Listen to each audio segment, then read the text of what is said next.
Hello and welcome to today's WorkSafe Month webinar, Self-Care. I'm Stephanie Morawski from WorkSafe Tasmania and I will be your moderator. Before we start, please take a moment to read the following slide about information received today. I will now go over housekeeping. Here is a screenshot of the attendee control panel. You should see something that looks like this on the right hand of your screen. You're likely listening in using your computer's speaker system by default. If you would prefer to listen over the phone, just select telephone in the audio pane and dial in, and the dial-in information will be displayed. Webcams and audience microphones will not be used in today's webinar. Questions will be taken throughout today's presentation. Please use the questions pane on the control panel to type and submit your questions and comments. Any questions and comments not addressed during the presentation will get addressed at the end. There's also attendee handouts available now for download. Please download those handouts via the handouts pane. Finally, today's webinar is being recorded. I would now like to introduce your presenter, Kristen Carroll, Community Education and Training Manager from Lifeline, Tasmania. Kristen is an experienced and committed community educator who believes in creating connected, supportive and suicide-after communities. Kristen has worked for various government agencies, the not-for-profit sector and vocational education sector, including roles such as education and training, organisational development and project management. Kristen has formal qualifications in psychology training and education and is a qualified mental health first aid and applied suicide intervention skills trainer. Welcome, Kristen. Thank you, Stephanie, and welcome everyone.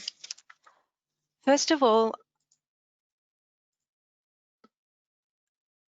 I would like to start by acknowledging the traditional custodians of the lands that we're meeting on today. I'm meeting you on Muwanita country, and I wish to acknowledge their spiritual, social, historical, and ongoing connection to these lands. I'd like to congratulate you all for being here with me today. I think the fact that you're here shows that you're very curious about understanding how you can incorporate more self-care in your life and create a little bit more balance. And I think this is a really nice topic for us to be discussing on a Friday afternoon before we step into our weekend. So I'm hoping this might set you up well for thinking more about on the weekend of how you can create some light and shade and balance in your life. So the topics we're going to be touching on today will be, first of all, looking at stress and what that's like. We'll then be looking further into burnout and understanding the signs of burnout. None of us have been immune to the roller coaster ride that's been COVID, so it's really important that we also touch on our mental health in times of COVID-19. I'll be introducing the topic of vicarious trauma. This may or may not be a new term for you, but we will understand by the end of this exactly what that is, and more importantly, what makes us susceptible. I will conclude today's webinar with thinking about the types of things that you can do or incorporate in your life to have more self-care, to make this part of your lifestyle. First of all, though, what I would like to do is find out, is self-care part of your lifestyle now? And I'll invite you just to enter your information into the poll.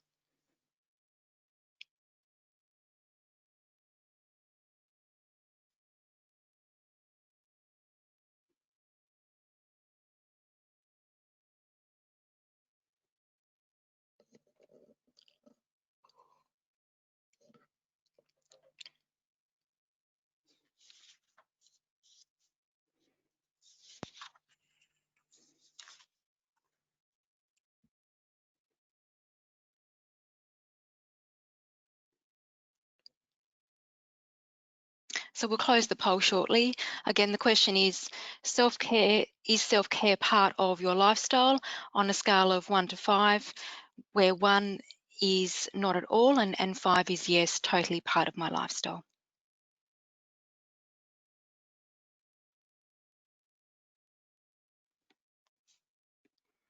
And I'll close the poll, Kristen, and share the results.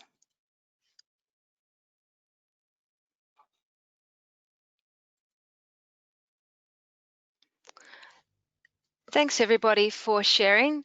We can see there that there's a little bit of a mix. For some of you, it's not part of your lifestyle at all, whereas there are some that you think, yes, it's totally. We can see that there's probably a majority that are kind of sitting in the middle. So you're aware that it's important, but perhaps you want to try and do a little bit more in this space. So that's really my invitation to you all today, is to think about how you can make life this part of your lifestyle. One of the unfortunate things in life is that for many people, the first time that they think about self-care is actually at the point of when something goes wrong, whether that be their family member gets unwell, they suffer a chronic illness themselves, and so they start to prioritize self-care in their life as a response to something that's happened. What is a much better position to be in is to already have these practices in place and to understand the signs that you're stressed and to know what you can do to negate those. So we're now going to start looking at stress. And Stephanie, I might ask you just to pop up the next slide, please.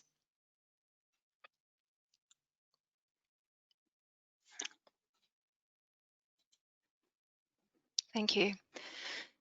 So stress is something that we are all familiar with, but I think you would agree with me that there is both good and bad stress. And I'm just curious to hear what you see as examples of good stress. So when we're thinking about stress, it's a response to, I guess, a perceived threat. So chemicals and hormones surge through our body, and this triggers a flight or fight response within us.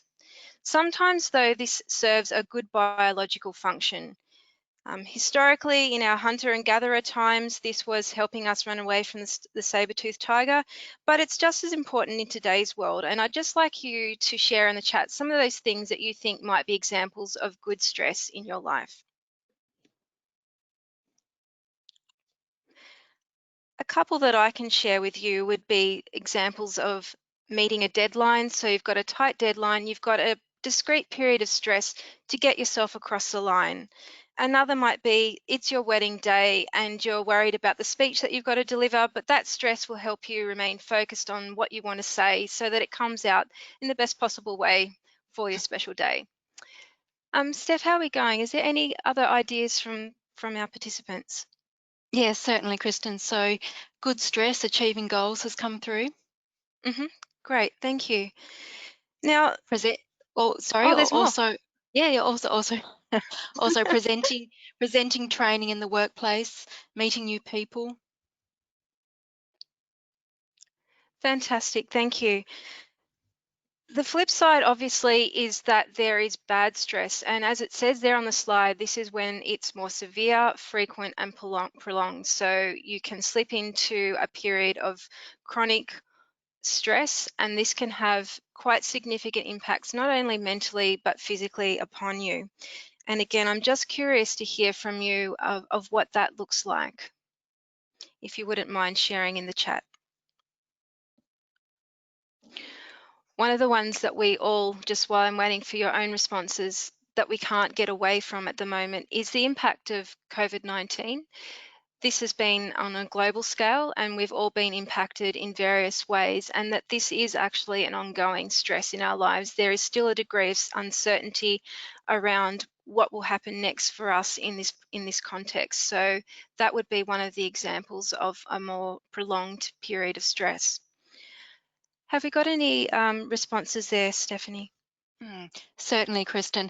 So some responses include finances, too high workload, unrealistic work deadlines, being unable to meet client needs, trying to look after everyone else in your life, unachievable workloads, yes, COVID management, financial stress, illness and grief, unreasonable expectations, low resourcing for deliverables, bad stress abuse, not being supported in the workplace, and worry about families' health.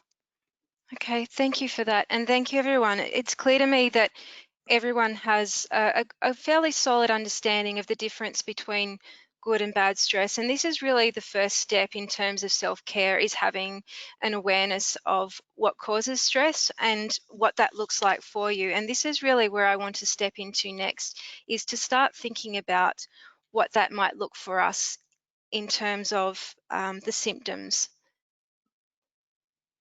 So again, I'm just curious to hear from you as how you identify stress within you. What does that look like for you personally? We're all different. It all comes out in different ways, but the most important thing is that you have that awareness. So again, I just invite you to type in some of your responses. While I'm waiting for you, I can share a few of mine. Definitely, I get irritable. My sleep usually starts to suffer. I have less ability to cope with my workload. I clench my jaw. They would be some of the examples for me, but I'm just interested in hearing from you. All right, thanks, Kristen. So some responses that have come through include mood change, become agitated or snappy, brain fog, can't think clearly, feeling of panic, unable to sleep, wanting to sleep all the time, irritable, headaches, fatigue, appetite loss, unable to focus, disrupted sleep, unable to concentrate, sleep problems, poor sleep, unable to focus again, increased anxiety, less patience, higher exhaustion, physical tension, snappy, distracted, scattered, quick reaction, snappy with family, sleep affected, grumpy and irritable, increased anxiety, again grumpy, heart palpitation, sleeping issues, hunger, eating unhealthily, definitely becoming irritable, cold and stern, Mm-hmm. body tense, panic, grumpy, again poor sleep, wanting to be in the fetal position. Okay. Well, thank you all. And it's, again, good that you're able to identify these things. What I find interesting in your responses is that not only are you talking about the emotional awareness, so the things that you might be feeling and the things that you might be thinking, but also a lot of those physical responses. And it's really crucial that you identify those. Sometimes people will say, well, I'm not stressed, or I'm not suffering in terms of my mental health, because I'm only experiencing physical symptoms. And there may be a disconnection in that people don't identify those physical responses. But I can hear very clearly from the things that you've been typing into chat that you can identify that the physical is very much intertwined with our mental well-being as well.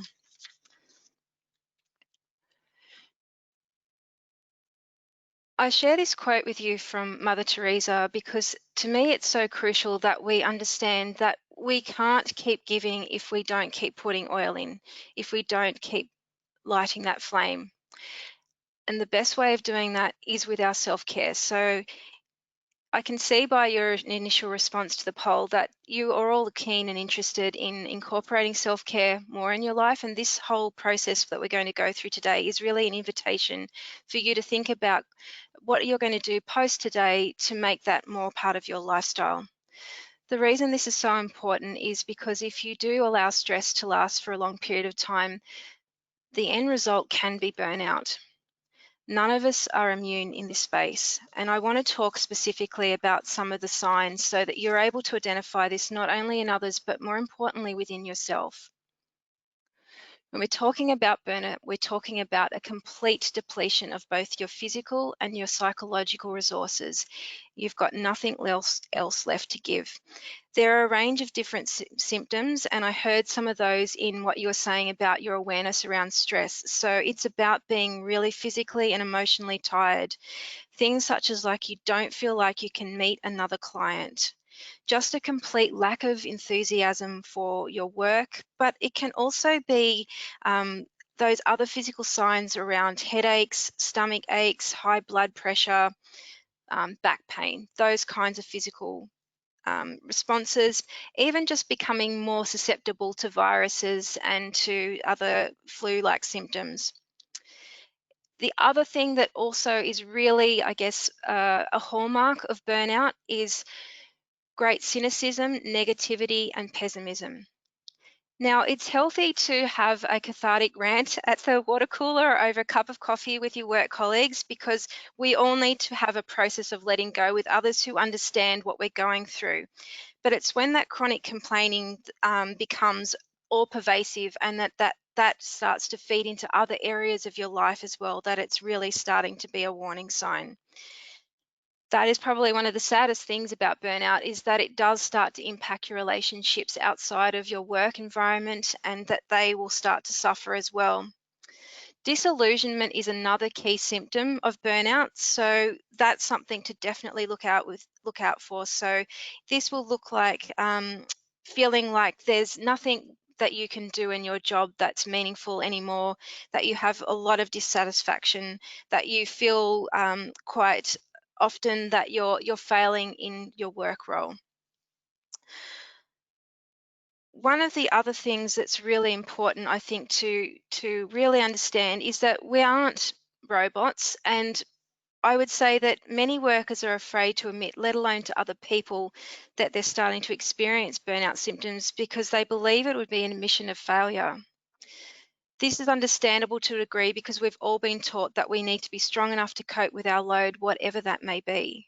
But that learning is based in a myth that humans are inexhaustible, which is obviously not true.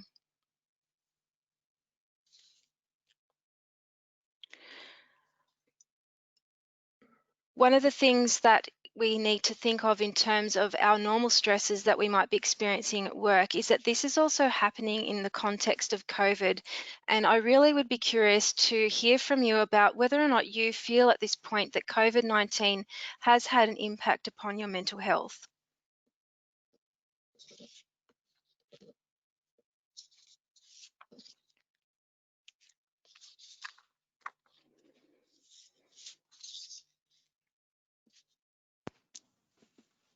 So we'll close the poll shortly.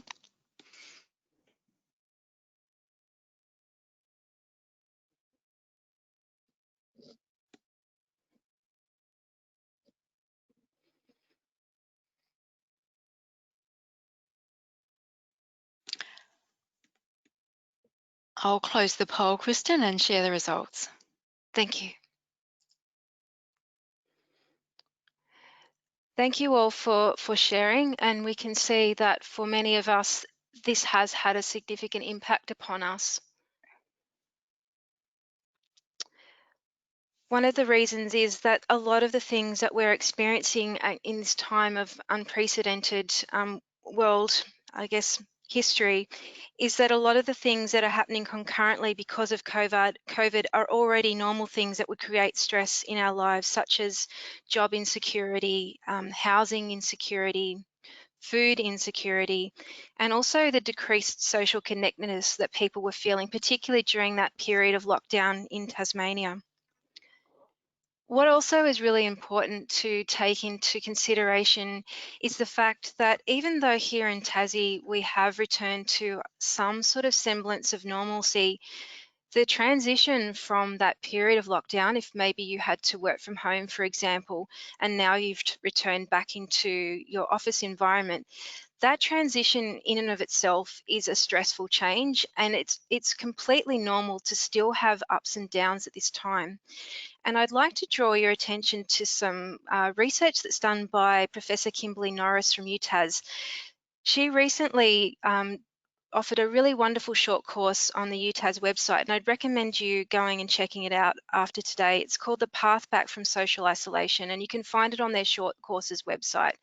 And in this particular course, she talks about her research into the experience of people who work in Antarctica returning back to community, and that transition and the months afterwards is really a bit of an emotional roller coaster. And it's just a really timely reminder that we are going through a similar experience here at the moment, that we have gone through a period of isolation and we're now having to adjust to being back in the workforce. in our office environments, for example, or wherever it is that you work, whatever that shift was from isolation for you back into a more, I guess, what seems like a semblance of normal, but in fact it really isn't. So what I'm really saying here is to be kind to yourself and to others, and to identify that those ups and downs that you experience at the moment are often a reaction to the changes that you've been undergoing from isolation and then back into maybe going into working in your office environment. And I might get you just to return to the slides. Thanks, Steph.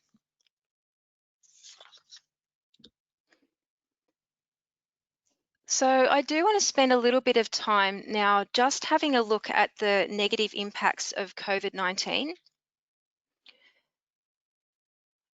might just, thank you, Steph.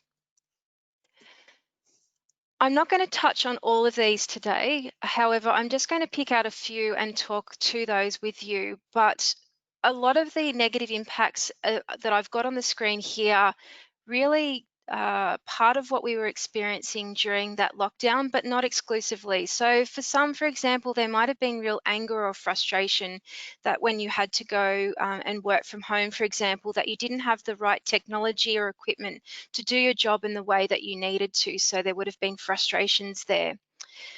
That one about calm might seem a little bit surprising, but for some people, their past experiences may have trained them to almost act calm in a period of crisis. It doesn't mean that you are necessarily calm, but it's almost like that you've started to suppress things. The spiraling about what might happen, I think that that's still very relevant for many people right now, in that we look to what's happening around the world in terms of resurgences of the virus, or indeed in Victoria, and have fears or concerns about what that might mean for us, and will that indeed happen here as well. So that's definitely part of what's still simmering underneath for many people. We can't ignore the fact that for many people, working from home was a struggle, whether you were looking after your children and having to homeschool, whether you lived alone and felt acute isolation during that period. Again, for some people, they were living in violent relationships, and so they were then unable to have that outlet of work, for example, and they were trapped with their abuser. So some very difficult times for many people with working from home. I want to sort of jump over to the right-hand column there with that one about being guilty about your relative safety, security, or privilege. I think that's particularly relevant for us here right now, given that here in Tasmania, we've had quite a long period of time without community transmission. And so compared to some other parts of the world, or even our own country, we have relative safety and security, or we may feel guilty about our privilege, even compared to some of our fellow Tasmanians who have lost their jobs, who are experiencing economic hardship as a result of COVID. So those are also the impacts that people might be feeling. There's genuinely just some grieving to go on, whether that's in relation to a loss of job, a loss of a way of life that you enjoyed, and maybe you're feeling a sense of regret about the things that you didn't do before COVID happened that you wish that you had of. For others, this whole period of trauma that we're going through on a global scale may bring up past unrelated traumas that they have experienced. So there's a whole range, as you can see, of negative impacts. And again, even though we're now in that phase where we are afforded greater freedoms here in Tasmania, we still are being impacted by all of these things simmering underneath. And as the research from Professor Kimberly Norris showed, just the transition from lockdown back into less restrictions is in of itself its own stress and adjustment. It's not all gloom and doom though, so I do want to just talk a little bit about some of the positive impacts of COVID, because they are also a reality for us.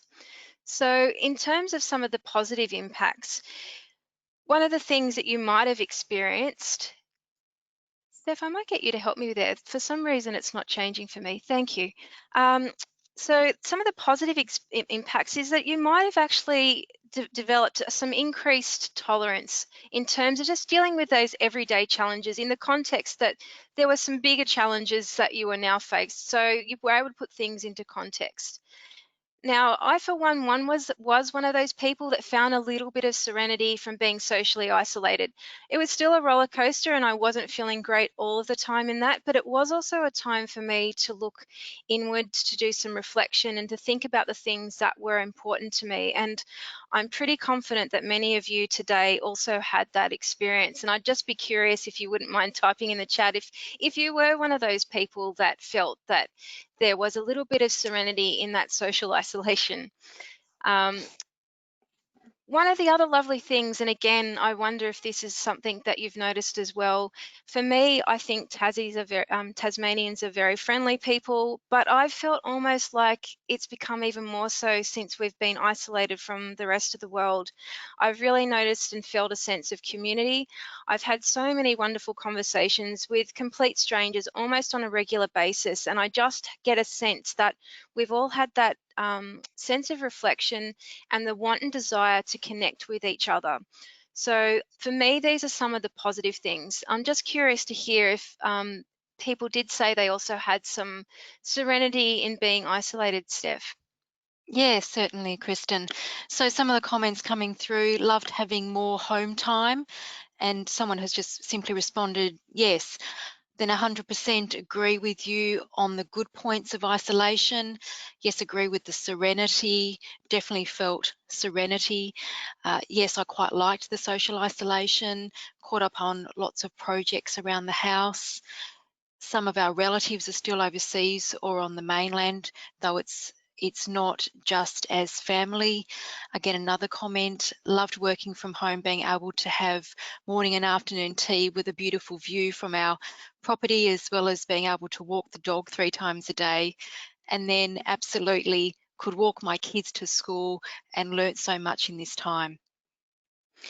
And it's important that we reflect on those things, isn't it? That although it's been really challenging and sometimes quite tough, there's been some light and shade to this, and I genuinely believe some really lovely things to come out of this. And it's important to always remind ourselves of those things, particularly at times of stress, is to see those good things as well, because we can become focused on the negative, and it's really important to see where there is positives. And I can hear from what you've all been saying that for many of you there were some of those positives. But continuing on in terms of understanding the impact of COVID-19, particularly as I guess a form of trauma that we're all experiencing, what I would really recommend though is that if you don't do this already, and I'm thinking probably a lot of you intuitively do this anyway, is that you moderate your exposure to media and don't overly immerse yourselves in constant stories around what's happening in COVID, and even just some of the other things that are happening on a global scale that might be distressing to you. The reason I say this is because of vicarious trauma, and I'm going to talk to you a little bit more about what I mean in terms of vicarious trauma. Vicarious trauma is the harm that can result from being exposed to the traumatic experiences or stories of others. Now, I had a look at a number of the different types of occupations that you all do, and I know that for a number of you, you are frontline workers who have direct contact with people who may have traumatic experiences and would be sharing those stories with you. As a result, it's really important that you do things to look after yourself and protect yourself in this space, because as it says there, you can almost catch the trauma of your clients. It's the accumulation of exposure to trauma over time that can indeed make you traumatized yourself. So some of the signs of the fact that you might be experiencing vicarious trauma could be things such as difficulty managing your emotions, difficulty feeling or accepting yourself, feeling okay about yourself, I should say, or accepting yourself, challenges with making good decisions, also problems managing the boundaries between yourself and others. So that might look like taking on too much responsibility, having difficulty leaving work at the end of the day, stepping in and trying to control other people's lives. So definitely it impacts in terms of your relationships with other people's, but again, similar to what we were talking about when we're looking at the different types of stress responses, which many of you identified those physical ones, but thinking about that as well. So it could be aches and pains, illnesses, those kinds of things as well. And definitely a lack of connection. This is one of the, I guess, again, defining features of vicarious trauma is a lack of connection with others, and also disrupted spirituality. And I'm going to talk about spirituality in a little while. And I just want to plant the seed about that and get you thinking about whether or not you give much consideration to spirituality in your life. There are certain things, though, that make us more susceptible to vicarious trauma, and these are things or events that might be happening in your life or aspects about you as an individual. And I'm just curious to hear from you, if you are thinking about a person as an individual, what might be some of the things that might be about that individual that might make them more susceptible to vicarious trauma? And I'll just give you one example to give you an idea of where I'm heading with this. So it might be something about their personal history, things that have happened to them in the past. But I'd just be curious to hear from you some of those other things that you think might make someone susceptible as an individual.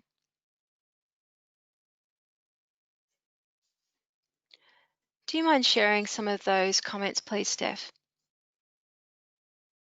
Yes, so some comments coming through: if they are highly empathetic, cognitive and emotional empathy, high empathy. Great, yes. And it can also be other things, such as a person's social network. Are they socially connected, or are they somewhat isolated from others? What's their personality or coping style like? Even their lifestyle, what happens there? The next one that we want to look at, though, is life situations or life events. What are some of the things that might be happening in a person's life that might also make them more susceptible to vicarious trauma? And again, I'll just invite you to share in the chat what some of those might be. One example, obviously, for all of us at the moment is the pandemic. Okay, a couple of responses come through: wanting to fix everything or everyone, unresolved past issues, death of a friend or family member, similar experiences, own life experiences of trauma being triggered, separation from family, home stress, experiencing similar situations. Thank you. And a few others that I'd probably add there would be things such as divorce or a major relationship breakdown, chronic illness, moving house. They would be some other examples. And lastly, we've got the other area, which is what's happening in your organizational setting. What are some of the things that might be happening at your place of work that might make you more susceptible? And again, I just invite you to type into the chat some of those things.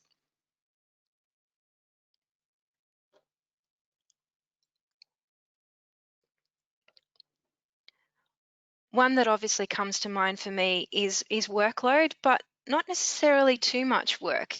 It can be that, but it can also be not enough. So it's both. What are some of the things that others have written down, Steph? So some responses that have come through, Kristen: negative culture, restructuring, job uncertainty, restructure again, restructuring, change of roles, unsupportive culture, lack of engagement. Great, thank you. Yeah, and also just your supervisor's leadership style. Is that something that works for you? Does the values of your organization align with your own, or indeed, does the organization's values as they state them be put into practice? Do you see that those values are enacted in terms of the way that staff are treated and clients are treated? Now, when you think about those three different areas and you think about the different layers that might be happening concurrently in a person's life, and also at the same time being exposed to trauma from other people, you can see why you might become more at risk of vicarious trauma. So it's really just, again, a case of being aware and thinking about all the different aspects of a person's life, but also being aware of what might be going on for someone else and explain why they may be reacting the way that. There are many things that might be happening in a person's life that you just simply are not aware of. So we've spent a bit of the time now thinking about what is stress, what does burnout look like, and understanding vicarious trauma. I really now want to shift into talking about self-care.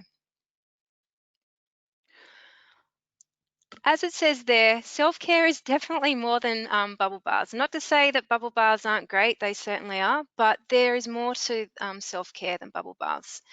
Sometimes self-care is doing the hard things. Maybe it's removing a toxic person from your life, for example.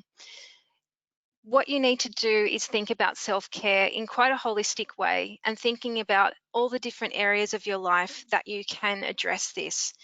There are probably 4 key things that I would say are important in terms of self-care. It's awareness, balance, connection, and spirituality. We've already spent a fair time this afternoon, talking about awareness. What I want to talk to you about now specifically is about that idea of balance. Do you have light and shade in your life, particularly in your work setting?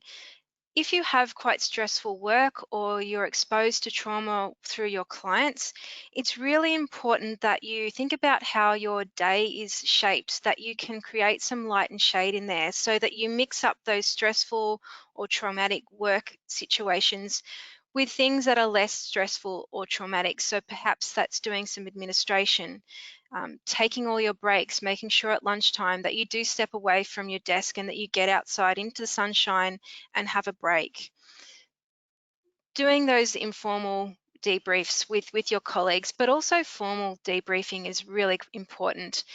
Some workplaces have structures like this already in place where you can have the opportunity to have what's called professional supervision with someone. And it's often not your line manager, and preferably not your line manager, so that you can have frank and honest conversations about your work and the things or the troubles or the stresses or the challenges that you might be experiencing as a result of that. So debriefing is really crucial.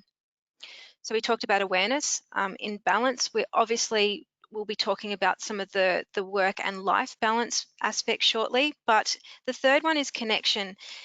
When we're stressed or when we're not feeling good, the natural tendency is to want to withdraw from others, and you really need to work against that. If you notice that you are withdrawing from other people, you need to actively try and do things that make you connect with others. We are social creatures. We need each other, and that's what you're going to probably find will be most beneficial in picking you out of any difficult times is connection to other people. The last one is spirituality. Now, for some people, this will resonate easily. They maybe have a faith, and so this makes sense to you. For others, you might be going, I'm not quite sure how this really is relevant to me. Spirituality is about the thing that gives you a connection to a higher source or something greater than yourself, gives you meaning or purpose in your life. And I think that most of you, if you think about this, will find that there are certain things in your life that do that for you. For me personally, it's getting out into nature. I know that if I get out into the bush, go for a walk by the river, I find my stress levels going down, and I definitely feel connection to something greater than me. I'm just curious to hear from you what some of those things might look like for you. I know for some others it's things such as meditation, yoga, for example, but what are those things for you?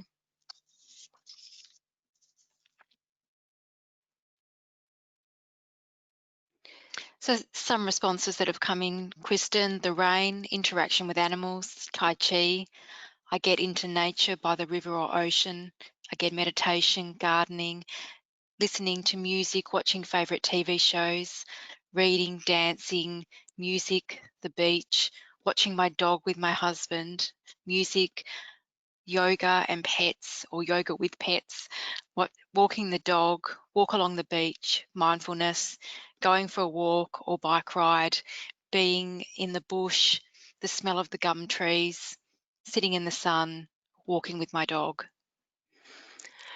Great. Well, it sounds like many of you already have a good grasp of what that looks like for you, and that's really important. In the handouts that you can download, I've shared with you this particular Wellbeing Web, and this is one of those little tools that you can use, and you can do it now as I'm chatting, or you might like to do this after. It's just a way of having a bit of an assessment of where you see yourself, and you can see around the outside there's a range of different aspects of your life in terms of what you need to do to increase your well-being. So 0 means not doing so great, actually doing very poorly. And then on the outside edge, the 100 means that you're nailing it, you're on top of this and you're going great. Now, I don't want you to think that you have to have a perfect 100 around the spider web outcome. None of us are perfect, so at all times you'll probably be a little bit out of shape here and there. But the important thing is to have some insight into where maybe you could do some more in terms of your self-care. So what I would like to show is that if you put a little dot, so say for example, you put that you're about 50 on your physical well-being, 30 on your emotional, and so on, and you fill out your self-care spots around the web, and then just draw a little line. You can see where you're out of shape visually and what you might like to do to increase your well-being in those other areas. Another great tool that you can use is to just sit down and think about the 5 things that you think are most important in your life. Once you've done that, draw a circle around the outside from 0 to 24, and then divide your day up into a pie and how you allocate time on an average day. What are the things that you do in that 24-hour period?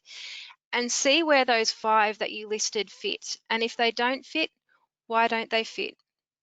And then think about, well, what can I do to incorporate some of those things that I value most in my 24 hours?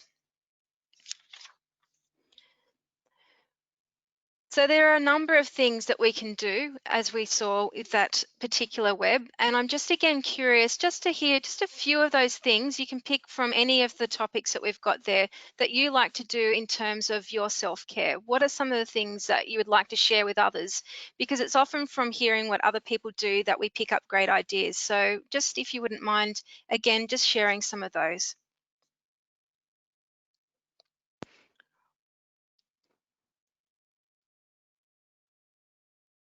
Some responses coming through, Kristen: virtual catch-ups with friends during COVID, swimming, physical stretching or walks, keeping in contact with friends on a regular basis, gym class, weekly afternoon teas, video games with friends, good way to keep in contact without going out. I do a bush walk or yoga with relaxation, call a friend, puzzles, gym and setting goals for myself. My carer is a few minutes away. My carer is a few minutes away from my kids and typical routine. Friendship Zooming, crochet, eating in more, saving money, coffee Okay, dates. great. That all sounds great. And again, it's just important to know those things that work for you, but also to be open to exploring other things and adding new, I guess, um, strategies that you might not have done in the past. So even in terms of physical, I want you to think about your sexual health as well, and consider that as part of your physical responsibility. In terms of emotional, I always think kindness, kindness both to yourself and to others. And one of the things that I always believe is if you are saying things to yourself that you wouldn't say to someone you love, then why are you saying them to yourself? So always having that awareness of the chatter in your head and the things that you're saying to yourself. And if you wouldn't say it to someone you love, then stop saying it to yourself. Um, Now, spiritual, I just wanted to add a couple of other ones that people sometimes find useful in this space.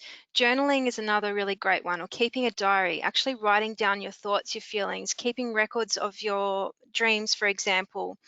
Even creating a sacred space. And by that, I don't mean necessarily a religious sacred space. It might be that you come home in the afternoon, you light candles, or you might have a really lovely teapot that you have a bit of a ritual that you have in place, so that that's something that you do that's sacred to you, that signals that you're taking time time for yourself and really honouring that.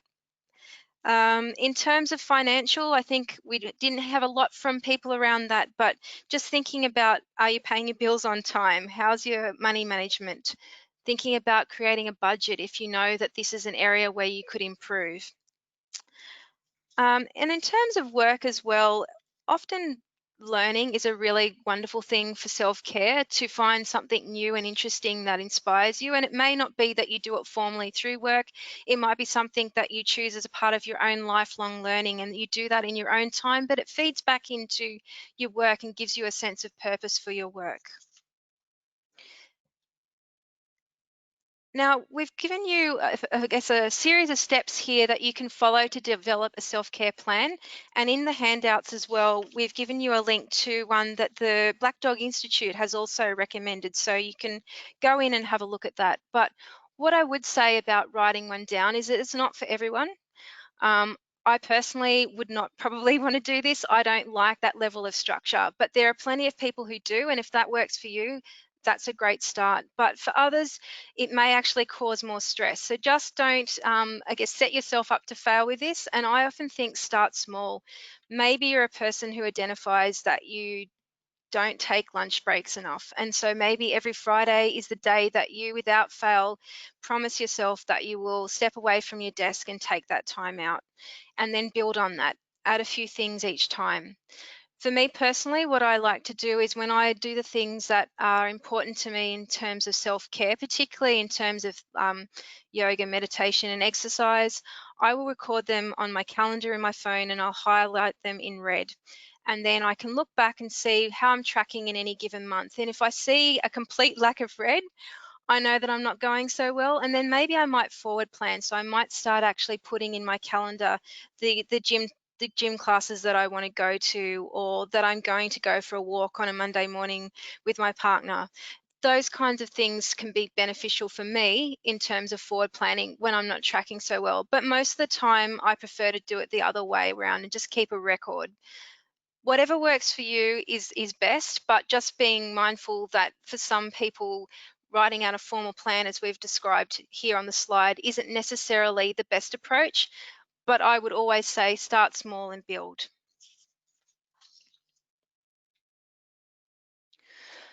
So that really brings us to the end of our session today. And the things that I really want to highlight at this point is that we've talked about the stress, the burnout, and the vicarious trauma.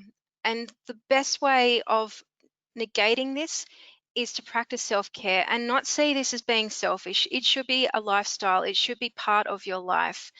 And there's those 4 key areas to be, I guess, aware of. Awareness of the signs, having a balance in your life, being connected to others, and really prioritizing your spiritual practice. Now, on the right-hand side, there's just a few key things there that I just wanted to reiterate before we finish up. So the first one is really encouraging you to talk to others about your feelings and being okay about asking for help. And I would also add there, being okay with accepting help. Sometimes people are very good at helping others, but not so great at accepting help from others. And I'm a firm believer that people don't offer help because they don't want to help. They offer help because they genuinely care about you. So be okay with accepting that.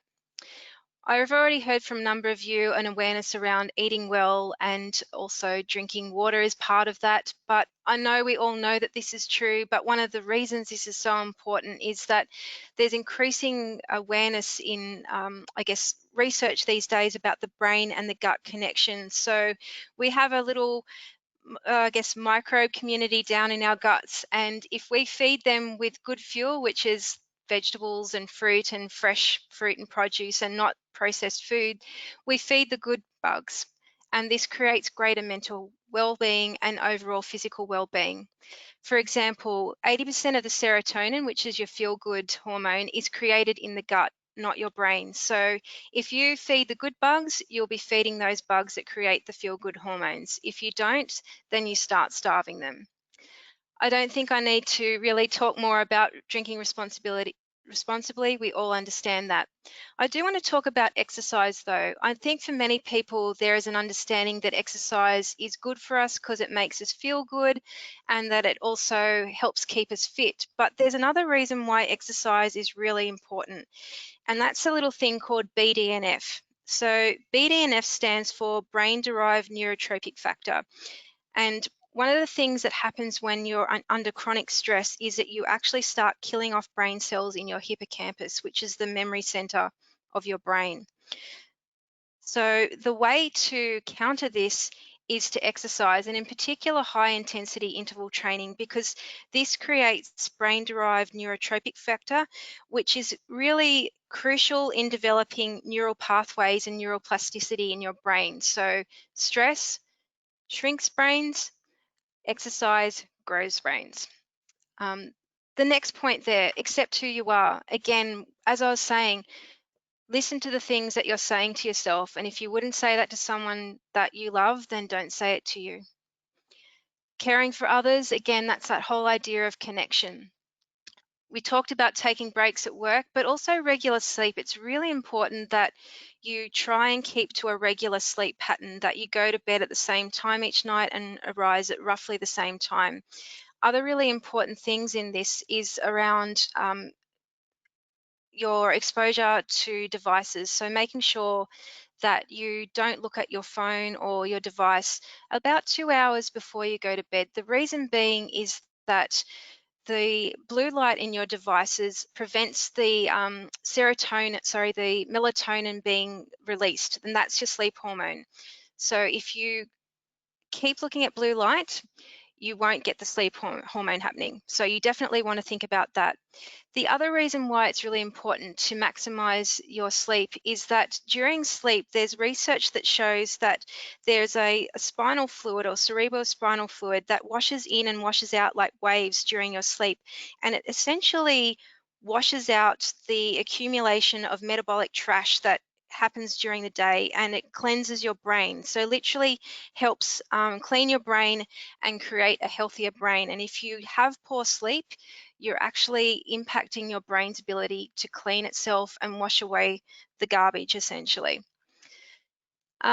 I also want to touch a little bit more on light, because I was talking about blue light in terms of your exposure at night, but in the morning, what you want to do is expose yourself to natural light, because once you do that, this sets your circadian rhythm for the day and helps you function.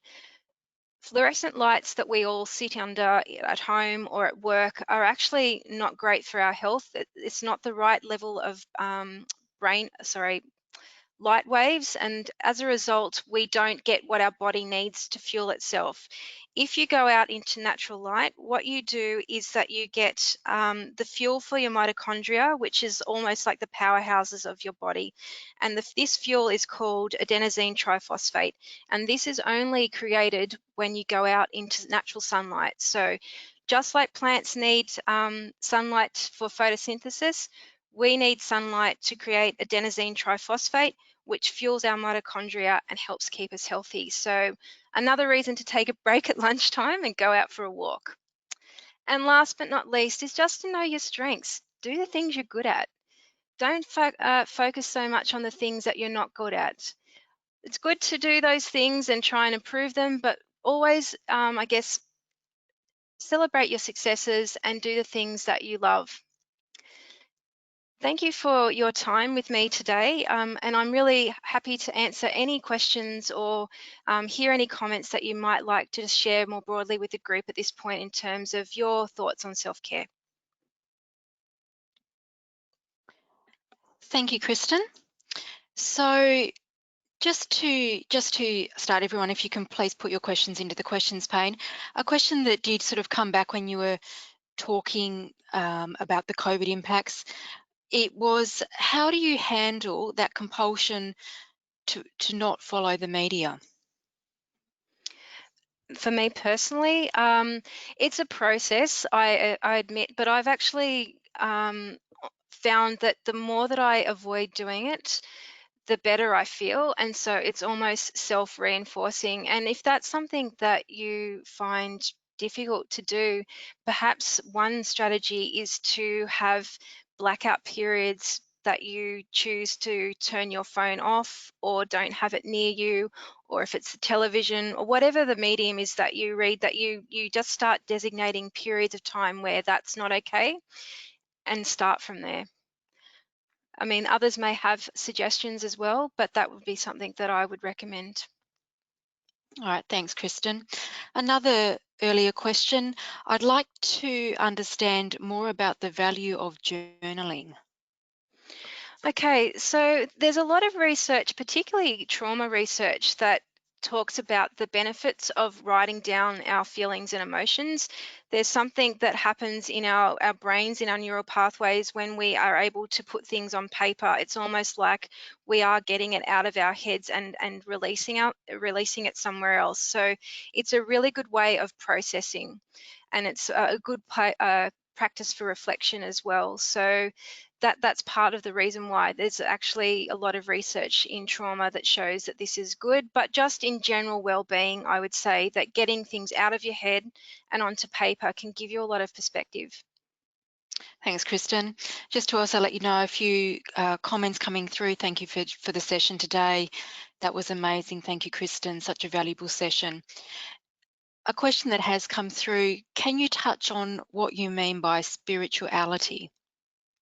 Okay, yep. So it is a concept that I acknowledge is not always something people will gel with at the start. But for me, as I said, it's what gives me a sense of connection to something bigger than myself. And the one for me, as I said, is nature. So I feel that it's not just me when I'm in nature. I feel that I am connected to the earth and that I'm connected to something greater than me. And that brings me a sense of peace and of calm and a purpose in life. And for many people, it'll be different things. One of my colleagues, she loves singing in a choir, and she says that when she's singing with others, there's something that happens that makes her feel much more connection to the people around her than she would ordinarily.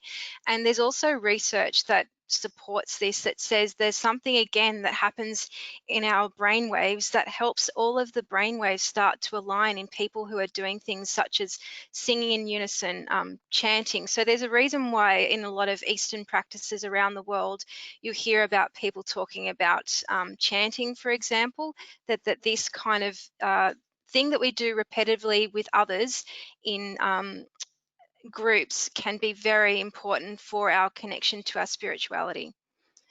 I'm not sure if I answered that perfectly, but that's part of the reason for this, that we want to create a greater interaction in a spiritual sense with others around us.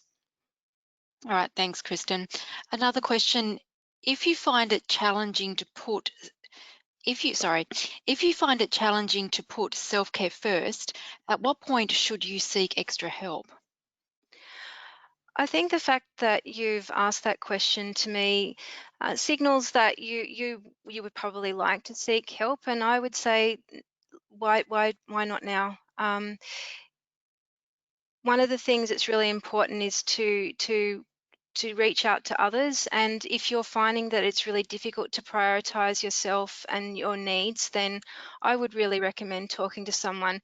And it could be as simple as starting out by calling 13 11 14 and having a conversation with them. We also have a Tasmanian Lifeline now as well, our local Tasmanian Lifeline, that you could also call to get assistance. But that might be a good starting place. The other thing that you can always do, if you feel that this is of a major concern for you, that you could go to your GP, have a mental health care plan done with them, and talk about what might be next for you in terms of getting access to a counsellor. Because if you go through that process with your GP, you can get up to 6 sessions with a counsellor or a psychologist. So it's a worthwhile process to go through. But the fact that you've asked that question to me seems like maybe it would be good to have the opportunity to speak to someone in a professional capacity about this.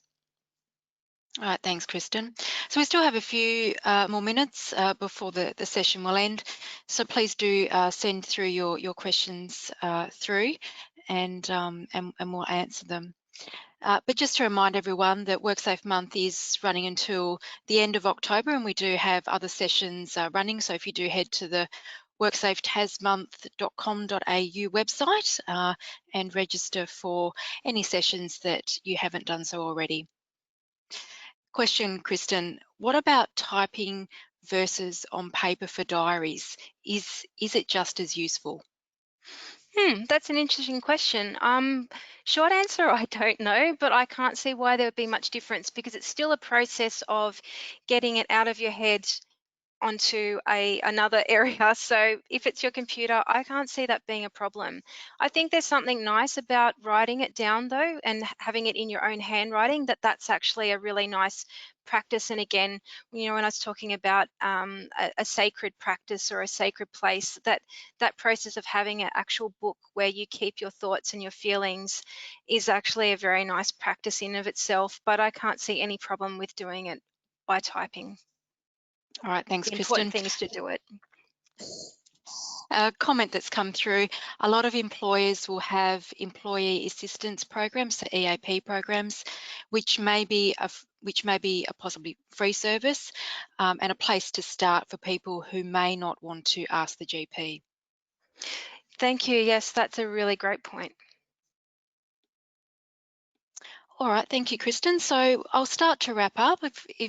Oh, actually, sorry, question has come through, but I won't wrap. What are your thoughts on the practice of gratitude? I love the practice of gratitude. I think it's a wonderful practice, and there's a lot of research again to show that this is beneficial, and it can be something as simple as at the end of the working week, you and your partner, you and your friend, or just yourself talk about 3 things which you're grateful for. Yep, absolutely. It's a wonderful practice. All right, thanks, Kristen. And a comment has come through, journaling, doodling, colouring, all have psychological benefits. Lots of studies that I have read, but unable to find quality reference right now.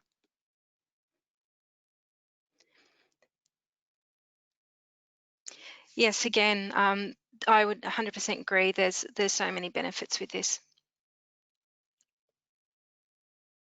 All right, thanks, Kristen. So I'll begin to wrap up.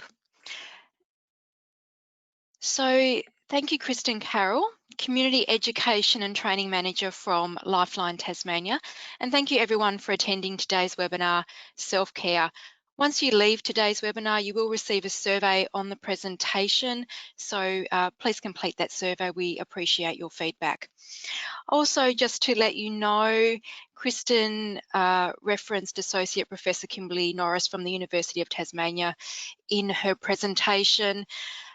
Associate Professor Norris is running a webinar during WorkSafe month on the 28th of October. So please do head to our website if you are interested in finding out more about the path back from isolation, enhancing employee wellbeing and performance post-COVID-19.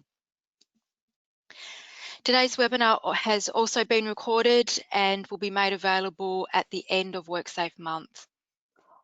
On behalf of WorkSafe Tasmania and the WorkCover Tasmania Board, thank you everyone for joining us. Thank you, Kristen. Thank you, Stephanie.